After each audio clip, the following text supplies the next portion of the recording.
Добро пожаловать в гости на канал. С вами Валентина. Готовлю полезное масло из чистотела. Это целебное масло снимает воспаление кожи, заживляет раны, убирает темные пятна, участки, пораженные грибком, бородавки, папилломы, разные кожные заболевания, угревая сыпь, прыщи. Наносим на кожу ватным диском или ватной палочкой. Во многих районах не растет чистотел, и все спрашивают, как он выглядит. Вот так выглядит. Желтые цветы, красивые листья. В зависимости от района начинает он расти с конца апреля до сентября. Если делать лекарственные средства, как мазь, масло или просто сушить, то желательно собирать в мае. Потом он будет более грубый, большой и более ядовит. Если у вас чистотел растет под ногами, вот этим рыжим молочком смазывайте бородавки, грибок. Если у вас проблемы с кожей на видном месте, то смазывайте на ночь. Он оставляет рыжее пятно, какое вскоре исчезает. Если у вас на теле есть кожные заболевания, вы можете свежий или сухой чистотел заварить и принимать с ним ванну. Чистотел. Само название говорит за себя. Чистое тело. С чистотелом желательно работать в перчатках, потому что руки будут рыжие, и он ядовит. Но ядовит не настолько, что с ним не надо дружить. Я сорвала 3 пучка чистотела, как он рос. Банка у меня 700-граммовая. Живу далеко от дорог, практически в лесу. Посмотрела визуально, он чистый, я его не мыла. Если вы решите сполоснуть, сполосните, но просушите. Если в масло попадет вода, то быстро он заплесневеет. Чистотел слегка примяла, но сильно не утрамбовывала. Добавляю растительное масло, у меня рафинированное. Масло ушло 500-600 мл. Когда нальете масло, я советую вам помешать, чтобы вышел воздух, и у вас масло осело вниз, провалилось. Потом вы доливаете еще масло. Самое главное, до края банки не наливайте, потому что мы потом будем стерилизовать, и это все пойдет наружу.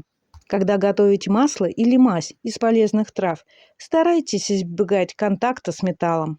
Сам чистотел можно нарезать керамическим ножом, но когда вы его рвете, вы отдаете частичку себя, частичку любви, часть своей энергии, и вы знаете точно, что эта мазь обязательно поможет.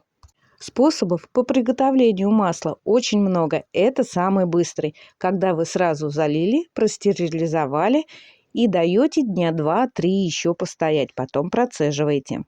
Но есть еще более долгий способ, но он более эффективный, когда вы заливаете маслом чистотел, даете постоять дней 10-15, но каждый день желательно помешивать.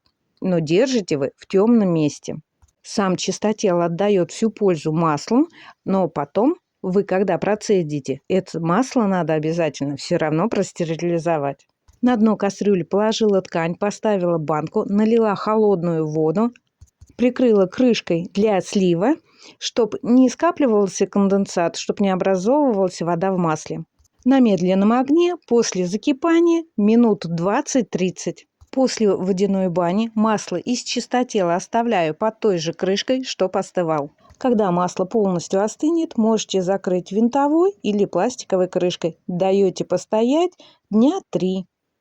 А потом процедить. Я использовала старенькую ненужную кастрюльку, сито среднего размера и хлопковая ткань. Она подобие марли. Мне не пришлось долго около масла стоять и выжидать, когда оно сольется. Когда масло практически слилось, чистотел можно отжать. Я сначала помяла ложкой, а потом отжала ткань руками. Сам жмых от чистотела нам больше не нужно, можно смело выкинуть. Очень важно, в емкость, куда вы сцеживаете или потом будете переливать, должна обязательно быть чистой и сухой. И еще расскажу вкратце про свою нашумевшую мазь из чистотела. Какая набрала на данный момент 5,5 миллиона просмотров. В это готовое масло вы можете настрогать пчелиный воск. По граммам сказать не могу, он тяжелый. Примерно на 300-500 мл масла идет около 50 плюс-минус грамм воска. Это кусочек получается примерно 5 на 4 сантиметра. Если вы делали мазь и все-таки она получилась у вас жидковатая, вы всегда можете добавить воск. Также постругали, добавили в банку и на водяную баню. Вы готовите лечебное средство, масло или мазь. Так, для более эффективного и полезного действия вы можете добавить прополис. Он также растапливается, но прежде чем натереть его на терке, положите в холодильник буквально на 20 минут, чтобы он подмерз. Такое масло или мазь желательно хранить в темном месте и в прохладном, желательно в холодильнике. Не более года, а в следующем году вы приготовите еще. На этом все. Пока-пока.